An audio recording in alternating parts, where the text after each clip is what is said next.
and welcome to our next tarot key in the tarot series, and that is the High Priestess, and she represents subconsciousness, and she's all the moon goddesses in whatever tradition throughout the world, which she could be Diana or Artemis or Hecate, all the moon goddesses, because the moon is subconsciousness.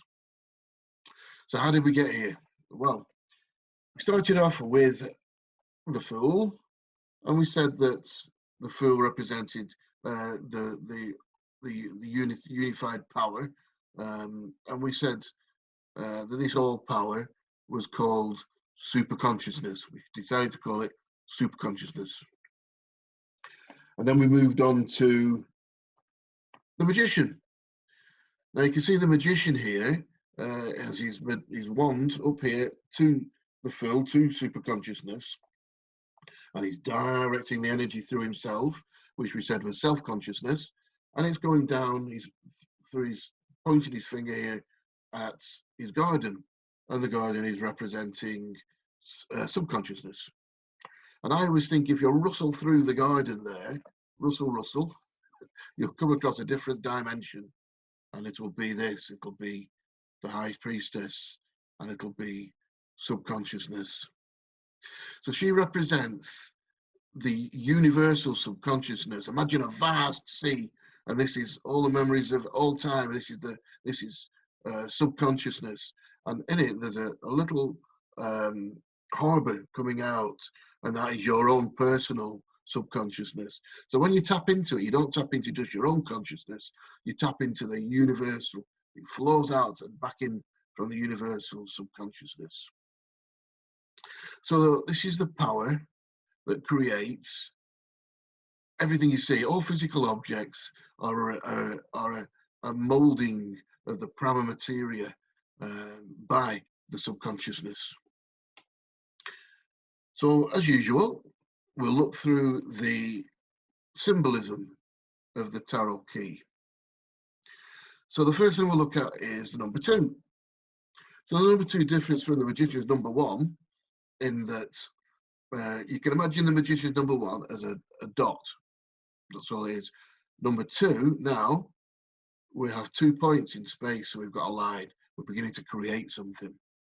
So this is also a line of transmission of energy. It's a transmission of news. It's a transmission, imagine, of commerce. Once you've got 2 parties, you can have commerce.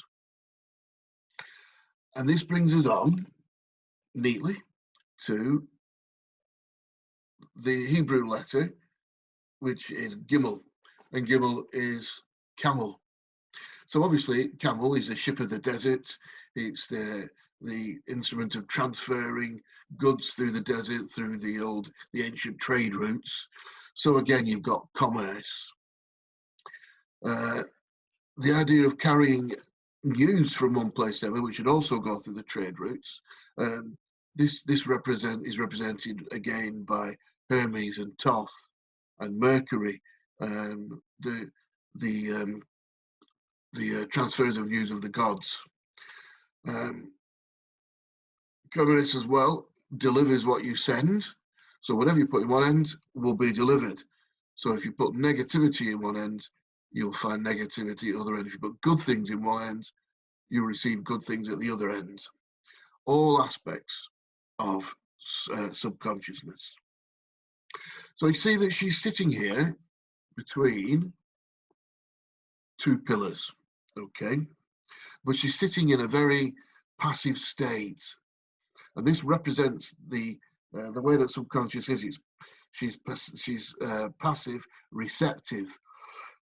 Virgin, in the old sense of the word, of being unadulterated, as being pure, sitting there waiting for suggestion to come into action. This is also representative of this is the 2 pillars of Solomon's temple and the Kabbalistic Tree of Life. Because in Solomon's temple you had the pillars, and then you have the central pillar again. This is taken out of the book Mystical Kabbalah by Dion Fortune, an amazing work. It also represents the Kabbalistic tree, which is there, and you can see that you've got two pillars on the outside, and she's the middle pillar going down the center. Also, you'll notice in churches, mainly of the 12th century, that sort of age, really old churches, you'll find that there's two doors at either side of the outside of the church, two small doors, and one big central door. The two side doors, instead of having pillars, if you lie it down, you'll find that they're actually alleyways through the church, and at each end they'll have a male and a female altar. Yet when you enter the church, you enter down the central passageway. So that represents again the two sides and the center. And the altar at the top of the central passageway is the holy point up there, which is Catherine, the Kabbalistic tree. Now she's got here two different colours of pillar. The right pillar here is white, and it's got the letter Yod. Now that represents the word Yakin. On the left it's black, and it's got the letter Beth, and that represents the letter Boaz. So you've got the old Solomon's Temple pillars of Yakin and Boaz. This is the basis of the story of Hiram Abiff, which is very, very important to the Western tradition, very important to the Masonic teaching processes as well. At the top of the pillars, you've got two lotus buds. Now this is saying here that beautiful things can come out of subconsciousness. At the moment, they're only suggestions. The buds, they haven't started, but they can flower and they can open and they can produce amazing things from the suggestion that's added into it. Now, the High Priestess represents the 5 ancient laws of memory. And this is how it works. First, you've got two pillars here, and you'll see that they represent the first law of memory, which is similarity, because they're similar. You tend to put things in categories. You remember things that are like each other, don't you? And that's the two shapes of the pillars. And you also, because we live in a world of duality, you'll remember things that are totally opposite to each other. So you'll remember, if you remember up, you'll remember down. If you remember left, you'll remember right. If you remember dark, as soon as somebody says darkness to you, you'll think of light. So that's opposite. That's the second law of memory. The third law is recency. So whatever you look at or encounter near to you in time, you'll remember. So we'll remember the High Priestess because we're now looking at it full on, and it's now. Repetition is important. There's a lot of repetition throughout the cards. That's the fourth law. So whatever you repeat, you remember. You'll know that if you've learned a musical instrument, or you're on the stage, or in the army, you practice things, practice, until it's second nature to you. Therefore, it being, you've learned it. It's in your memory. And the fifth law is intensity. Whatever is the most intense thing that happens to you, you'll remember. If something is really intense, you won't forget it. What will you remember this year for? Well, obvious. This is 2020, we're recording this. So it's been a massive year that won't be forgotten. Moving on to the robe of the High Priestess. You see that it's blue, as the outside of the card is. And blue is, that's water, and it's the moon. So this is the root material, and it's subconsciousness. That means definitely subconsciousness. You know there's lots of waves, wavy, vibrant images in the robe, and that represents the vibrant universe, or the way that the universe vibrates. Anybody who's learned physics will be told that the things are different because they're vibrating at different speeds. So that's the vibrating universe. Blue is the water, and water is the blue of the robe, and water was the first mirror. Very important with subconsciousness, because mirror is duplication, it's reflection. As you stare into a flat pond, you see your reflection, but you're staring into subconsciousness. Fluidity, you'll notice that those lines are flowing down and down and out of the robe. So fluidity is showing that the prana materia that everything is built from is ever changing. It's flowing, and it flows with ease. Like the trees grow with ease, the grass grows with ease. Nature does its thing without worrying, with ease.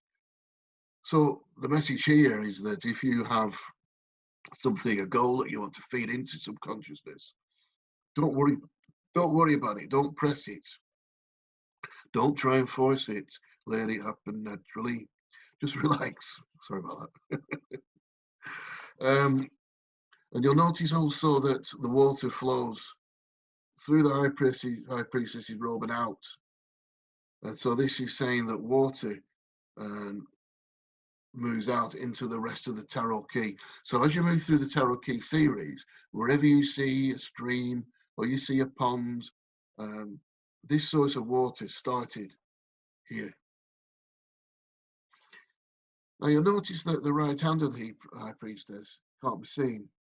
Now this is telling us that the processes of subconsciousness we don't understand. We can't see it. If there's no point in showing it, because our minds wouldn't be able to work it out in this dualistic world where we live. But the left hand is showing, so that means that if you have faith, we can see, and we will see, the results of the actions of subconsciousness. We can't understand how it works, but we can see with the left hand showing that it does work. Now she's holding a scroll. You can see the scroll there, and it has the word Torah on it. We'll speak more of this when we get to key number 10, which is the Wheel of Fortune. But if you look at the Wheel of Fortune, it has the word tarot written around it. And as you spin the wheel, it'll change, and it doesn't say rotor because it's spinning, and then it'll stop on Torah. If you carry on again, there's another word that it lands on, but we'll cover that when we get to key 10. So the Torah that she's holding in that scroll is the universal memory. That is the memory of everything sitting in there.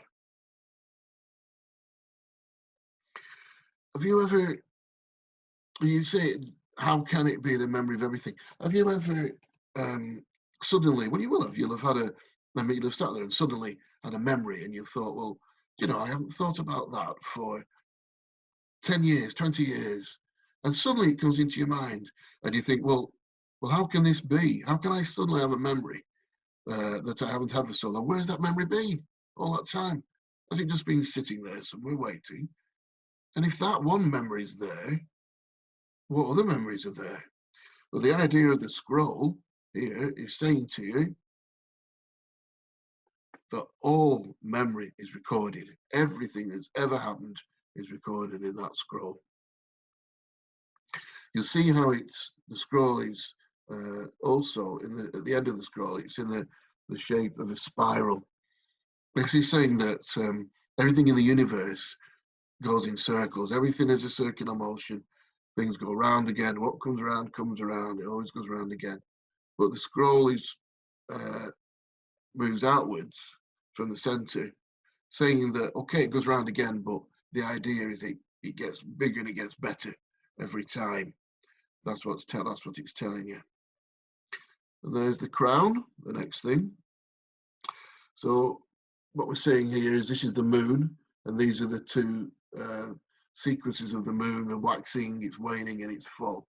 So that's saying periodicity, reproduction, and the moon is obviously subconsciousness, as is the silver metal that it's made out of. More about that in a moment. Now then, the equal armed cross, if I can get you to look at that, there is the equal armed cross. Now the equal armed cross is an ancient symbol. Way before Christianity, they had the equal armed cross. It was adopted by the fighting monks, like the Knights Templar and the Knights of St. John of Jerusalem, as we now know the Maltese Knights to be, the Knights of Malta. But the original sign quite often had a circle around it, and it represents the ship's wheel, the old ship's wheel, where you would have to use the astrological signs and the stars to guide you through the night on your journey, wherever you're going on your trade journey. Now you remember that the fool's girdle was the astrological symbols, and that was wrapped around the fool, and we said that that was time. So this is all mixes up to tell you the story of how subconsciousness works. The crosses also represents Tav. Now Tav is the letter that is on the final card of the tarot card series, which is the world. So we're at the beginning is as the end. Okay, and it also represents the coming together of the four elements, and also the letters Yod, He, Vav, He. So it's the, and imagine the spinning of it as well as things come together. That's your swastika. So now we'll move on to the veil, because you'll see behind the priestess is a veil. This is the unification of the opposites, because you see it's connecting up the two pillars here. Now on this veil we have two different signs, and they are pomegranates and palms. The pomegranates are red, and they represent Mars, so that's the male energy, where the female energy is the palms, and they're green, Venus. So you got the palms, and you get the pomegranates. She's actually sitting down there on a cube. This beneath her is a cube. Now the cube represents the earth and the immutable laws of this earth that we live on. It's wisdom and it's union of the physical plane. And it also represents something called the cube of space. Now that's an interesting story in itself, but it's maybe one day we'll go into it, but it's beyond the scope of our video today. But looking at in the background as well, at the pomegranates, you'll see that they're actually in the position of the Sephira. So you've got Kether, and you can see that as you follow them down, you've got the various Sephira, and at the bottom, the cube of space, as I say, that is representing Earth. So Malkuth is Earth. So the bottom one is that, and this line here represents the High Priestess. But you notice that there's a Sephira missing there. If you look on the High Priestess, there is a Sephira. It's the crown. So if anybody knows about the Tree of Life, there's a megalithic point for anybody who can tell me what the Darth that is. A megalithic point, as we say on our megalithic tours, for anybody who can tell us what that is. So we've gone through all the symbolism of the card, from the number, the Hebrew letter, and all the symbolism of the card. So let's find some way now of tying it all together to reach a conclusion, and maybe give you some way that you can practically use the High Priestess in your life. So we said all things are created from superconsciousness, this primal materia, and it's shaped by the will and imagination of yourselves, and particularly by anybody who has learned to concentrate in a particularly straight and pointed manner. these people are called magicians. Could be you. Just learn to concentrate. Now, the High Priestess represents subconsciousness, okay? So that's a universal and private memory hidden away in the High Priestess's scroll. But this is not just only in the ancient mysteries, because psychology has talked about this as well. Freud mentioned the archaic remnants, and Jung talked about the collective subconscious. I have a cutting here that I've printed out from a lecture given to St. Bartholomew's Hospital in October 1936 on the collective subconscious. And he said this: "My thesis then is as follows. In addition to our immediate consciousness, which is of a thoroughly personal nature, and which we believe to be the only empirical that exists, there exists a second psychic system, a collective, universal, and impersonal nature, which is identical to all individuals. This collective unconsciousness does not develop individually, but it is inherited. It consists of pre-existing forms, the archetypes, which can only become conscious secondarily, and which gives definite form to certain physical content." So it's not just the ancient wisdoms, psychology is catching up. So the High Priestess then represents reproductiveness. She sits there placidly waiting for suggestion. Everything that you feel, everything that you think, your thought patterns will be filtered through subconsciousness and will show themselves. So it's important to not clutter your mind. Control your camel. Control your cowl. Avoid incorrect thinking and thought processes. Try to observe the fundamentals of a situation, and if you can do that, that'll help you to create particular clear images to feed into subconsciousness. Observe your daily experiences, because they'll present the operations of subconsciousness as you're feeding them now. If you analyze the environment that you're in terms of your habitual patterns, you'll see how these have fed into what you have now. You can also analyze the patterns of other people. You might say, "Oh, that person there, oh, what a drama queen. They keep going through drama after drama after drama." You might say, "Oh, that person he's so successful. Why are they so successful? Well, I'm not. What's going on? What are they feeding in to subconsciousness?" But remember, other people aren't like you. We're all different. Whatever the aspect of your personalities, you tend to meet somebody and think everybody's the same as you. If you're very trusting, you think other people are very trusting, and you can't understand why they're not.